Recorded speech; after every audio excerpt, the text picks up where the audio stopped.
Itinutulak ng China ang Association of Southeast Asian Nations o ASEAN na pumirma ng upgrade sa kanilang free trade agreement bago matapos ang taong 2025. Sinabi ni Vice Commerce Minister Yan Dong noong Lunes habang hinahangad ng Beijing na pag-iba-ibahin ang mga export nito sa gitna ng mga taripa ng US na ipinataw sa kanila. Ang mga negosasyon sa pag-upgrade ay natapos noong Mayo na nagbigay daan para sa pinabuting pag-access sa merkado sa mga sektor tulad ng agrikultura, ang digital na ekonomiya at mga parmasyotiko sa pagitan ng China at ang 10-member state ASEAN Bloc, kung saan ang Beijing ay naghahangad na iposisyon ang sarili bilang ang mas bukas na pangunahing ekonomiya, habang ang Pangulo ng Estados Unidos na si Donald Trump ay patuloy na tinatarget ang rehiyon na may mga positive trade curbs.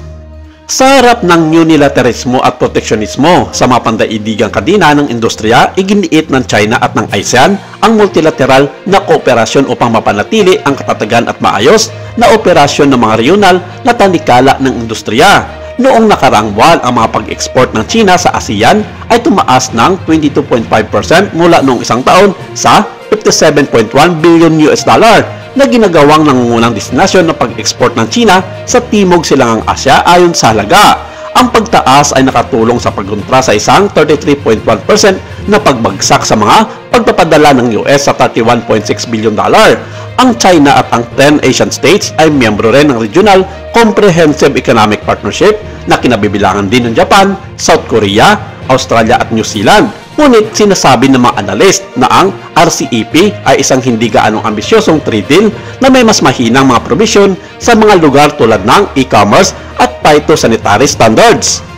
Nag-apply din ang Beijing na sumali sa Comprehensive and Progressive Agreement para sa Trans-Pacific Partnership na kinabibilangan ng Australia, Brunei, United Kingdom, Canada, Chile, Japan, Malaysia, Mexico, New Zealand, Peru, Singapore at Vietnam, at nakikita ng mga analyst bilang gold standard para sa patakaran sa kalakalan, pero hanggang sa ngayon ay hindi pa ito aprobado ng ASEAN at itinalaga baka sa susunod na ito ng taon na aprobahan ng 10-member nation ng ASEAN sa nasabing regional country. Pero mukhang hindi ito magiging positibo sa mga susunod na taon dahil uupo na bilang chairman ng 2026 Summit and Coordinating Council ang Pilipinas, kung saan isa sa mga kritiko ito ng China dahil sa patuloy na idwaan nito sa mga karagatan sa South China Sea at West Philippine Sea. Ayon sa mga eksperto, mukhang mahihirapan ang China na makumbinsi ang ASEAN sa minimiti nitong Comprehensive and Progressive Agreement upang magamit sa pagkontra sa mga pinapataw ng mga taripa ng US sa kanilang mga produkto. Ang Pilipinas ang siyang huling magdedesisyon tungkol sa naturang Progressive Agreement na gusto ng China, at hindi ito basta-basta lang na makuha ang ninanais nito dahil na rin sa hindi magandang relasyon sa ngayon nito sa Pilipinas dahil sa mga ginagawang pambubuli nito sa mga barko ng gobyerno at patuloy ng pangimasok sa mga karagatan ng Pilipinas. Dapat matugunan ng China ang mga pamantayan ng CPTPP, sabi ng mga eksperto sa kalakalan, upang mapilit ang Pilipinas sa mga miyembro na gumawa ng desisyon na hindi komportable sa politika kung hayaan ang Beijing na sumali sa isang kasunduan na likha upang kontrahin ang lumalagong impluensya nito.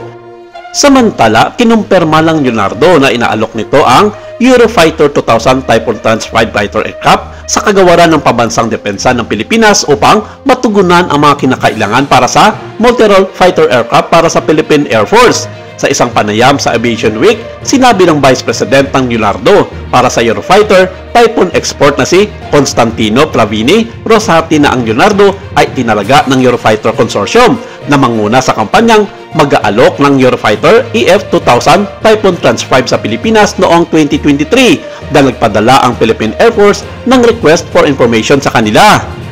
Batay sa inilaan na budget ng Philippine Air Force para sa 40 sasakyang panghimpapawid, kinumpirma ng Leonardo na makapagbibigay ito ng 32 sa kanyang Eurofighter Tranche 5 fighter jets, kasama ang isang pakete na may kasamang buong hanay na magagamit ng mga munisyon tulad ng MBDA Meteor Beyond Visual Range Air-to-Air Missiles, ASRAM Short Range Air-to-Air Missiles, Brimstone Air-to-Ground Missile at Storm Cross Missile at iba pa. kinumpirma ng Leonardo na ang alok ay gagawin sa pamamagitan ng isang government-to-government deal na sinusuportahan ng mga financing scheme para maikalat ang pagbabayad sa paglipas ng panahon, pati na rin ang isang opsyon para sa lokal na paggawa ng mga bahagi ng Typhoon na gagawin ang Pilipinas, ang unang Eurofighter supply base sa rehiyon ng Asia Pacific na magbibigay daan sa suporta sa Eurofighters ng Philippine Air Force, pati na rin sa mga bansang European kapag sila ay na-deploy sa nasabing rehiyon. Ang pagsasanay ng mga piloto ng Philippine Air Force ay inaasahang isasagawa sa International Flight Training School sa Sardinia, Italy. Gayon din dahil may patuloy na order ang Italy at Spain para sa mas maraming Eurofighters, maaring babigyan ang Pilipinas ng puwang sa production line na magbibigay daan sa Philippine Air Force na makuha ang paunang batch ng Eurofighters sa unang bahagi ng 2028 kung pipirmahan ang isang kontrata bago ang 2026.